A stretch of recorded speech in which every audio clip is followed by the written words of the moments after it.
अर्थशास्त्र की कक्षा में सभी विद्यार्थी मित्रों का स्वागत है। विद्यार्थी मित्रों, भारत की अर्थव्यवस्था को 1947 से अब तक देखते हुए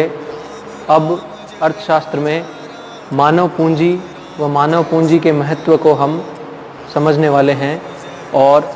मानव पूंजी का अर्थ अगर देखा जाए तो मानव पूंजी का अर्थ उन व्यक्तियों से है जो शिक्षा के माध्यम से स्वयं को जागृत कर अपनी कार्यकुशलता के माध्यम से समाज में सकारात्मक परिवर्तन लाने का सामर्थ्य जो व्यक्ति रखते हैं, उन्हें हम सामान्य भाषा में किसी भी देश की मानव पूंजी कह सकते हैं। यहाँ जो बात ध्यान देने वाली यह है कि मानव का और शिक्षा का मेल होने से जो व्यक्ति निर्माण होता है, जो उनमें कुशलता आती है, जो उनमें दिशा ज्ञान आता है, उस दिशा ज्ञान के सामर्थ्य से वे समाज को एक सिद्ध स्थिति की ओर, एक सकारात्मक स्थिति की ओर ले जाने का जो सामर्थ्य रखते हैं, ऐसे सिद्ध व्यक्तियों को हम किसी भी देश की मानव पूंजी के अर्थ में समझ सकते हैं। यह पाठ हमें शिक्षा के माध्यम से उन स्वयं सिद्ध स्थिति की ओर इंगित करता है जहां देश के विद्यालय, देश में डॉक्टर, इंजीनियर, व्यापार नियोजक, इस प्रकार के जो स्थायी पद हैं, जो समाज को आगे ले जाने में सक्षम है, तो समाज को सकारात्मक दिशा देने में सक्षम है, वह सकारात्मक परिवर्तन करने में सक्षम है, ऐसे देशों को, ऐसे व्यक्तियों को देश के शिक्षा के जो स्थल है, जो विद्यालय हैं, उन विद्यालयों में ऐसे व्यक्तियों का निर्माण होता है। वह आगे जाके यह मानव निर्माण, यह मानव पूंजी देश में सकारात्मक परिवर्तन लाने में समर्थ होती है। मित्रों, ऐसे व्यक्तित्व देश को स्थायित्वकारी विकास देने में सक्षम होते हैं। जैसे कि हमने गत दशकों में देखा कि 1986 तक जब हरित क्रांति अपने चरम पर थी तो भारत में सकारात्मक आर्थिक विकास देखने को मिला, लेकिन उसके बाद एक जटिल आर्थिक प्रक्रिया और कागजी कार्रवाई के कारण जो विकास बाधित हो गया, उस बाधित विकास को स्थायित्वकारी विकास में बदलने के लिए मानव पूंजी व मानव पूंजी का निर्माण, सबसे पहला जो सोर्स मानव पूंजी का बताया गया है वह है शिक्षा। कि शिक्षा के माध्यम से देश में या किसी भी देश में मानव पूंजी का निर्माण किया जा सकता है। जैसा कि मैंने आपको बताया कि मानव पूंजी का अभिप्राय उन सिद्ध पुरुषों से है, उन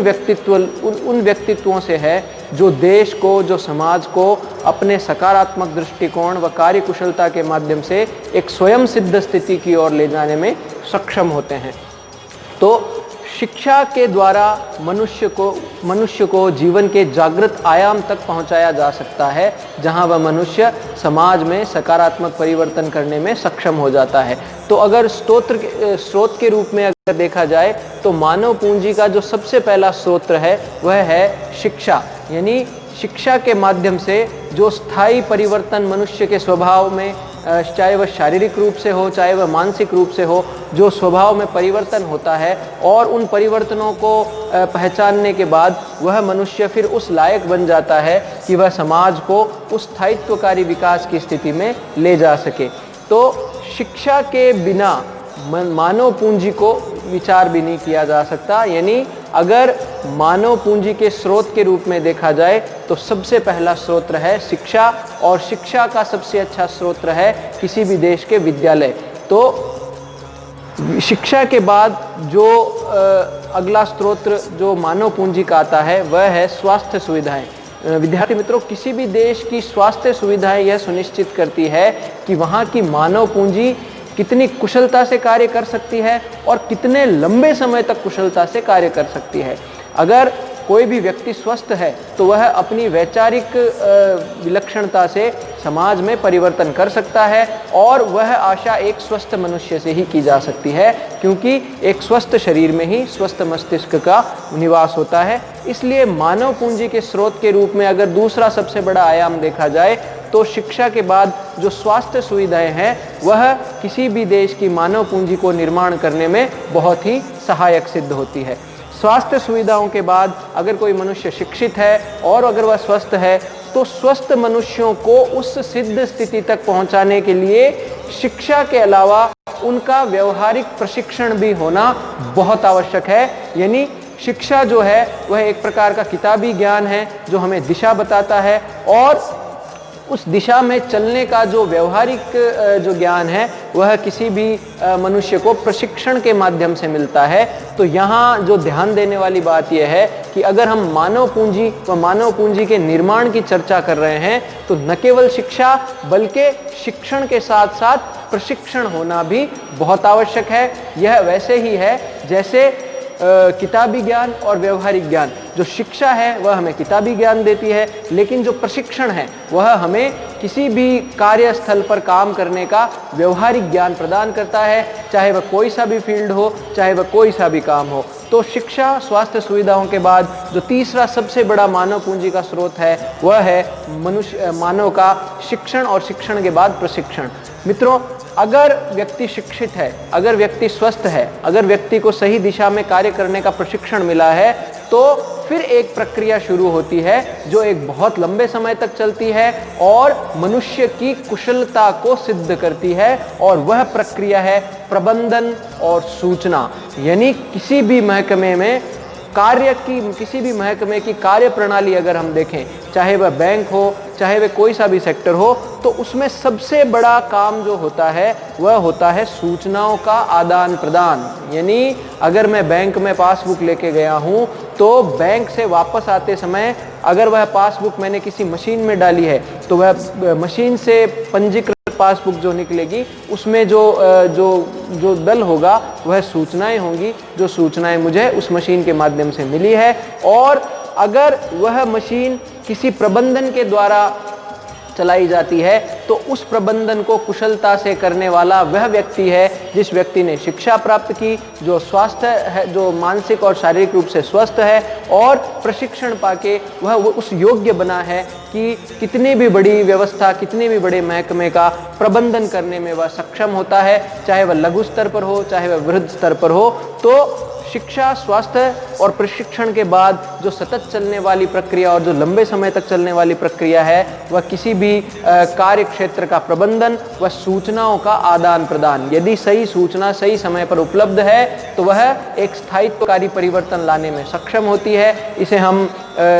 मौसम विभाग की सूचनाओं के माध्यम से जान सकते हैं, इसे हम जो हमारी जो डिफेंस मिनिस्ट्री है उसकी सूचनाओं के माध्यम से हम जान सकते हैं कि अगर सही समय पर सही सूचना मिल जाती है तो कितनी ही बड़ी आपदा क्यों न हो, हम उसको नियंत्रित करने में सक्षम हो जाते हैं। और यह सक्षमता हमें प्रबंधन के माध्यम से मिलती है, जो कि इस मानव पूंजी के प्रबंधन से संबंधित रखता है, जहाँ पे तकनीक को और मानव पूंजी को एक सही बैलेंस देते हुए, एक सही दिशा देते हुए प्रबंधन को कुछ इस प्रकार चलाया जाता है कि कार्य क्षेत्र में पूर्व निश्चित लक्ष्यों की प्राप्ति के लिए एक सकारात्मक माहौल बनाया जा सके। तो विद्यार्थी मित्रों, मानव पूंजी के जो स्रोत हैं वह शिक्षा, स्वास्थ्य सुविधाएं, प्रशिक्षण व प्रबंध सूचना, इन चार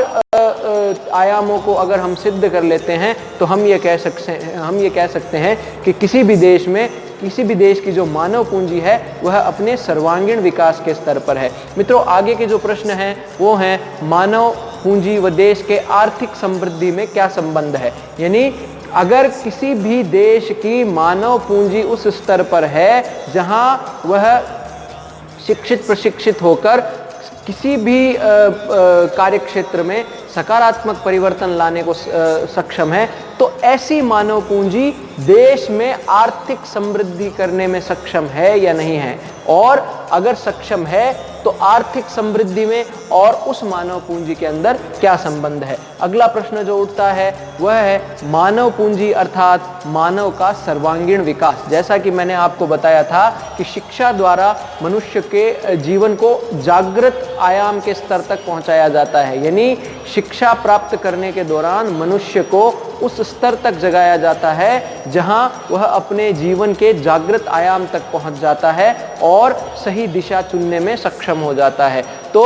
मानव पूंजी अर्थात मानव का सर्वांगीण विकास, जिसमें शारीरिक और मानसिक दोनों विकासों का अभिप्राय है। अंत में जो प्रश्न है वह है मानव पूंजी निर्माण में सरकार यानी राज्य की क्या भूमिका है। यानी अगर मानव पूंजी जैसी कोई अवधारणा अर्थशास्त्र में है तो उस अवधारणा को साकार रूप देने में किसी भी देश की जो डेमोक्रेटिक सिस्टम है, जो राजनीतिक सिस्टम के द्वारा जो चुनी गई सरकार है, उस सरकार की क्या भूमिका होती है। तो इस पाठ में, इस वीडियो में आगे इन बिंदुओं पर हम चर्चा करने वाले हैं।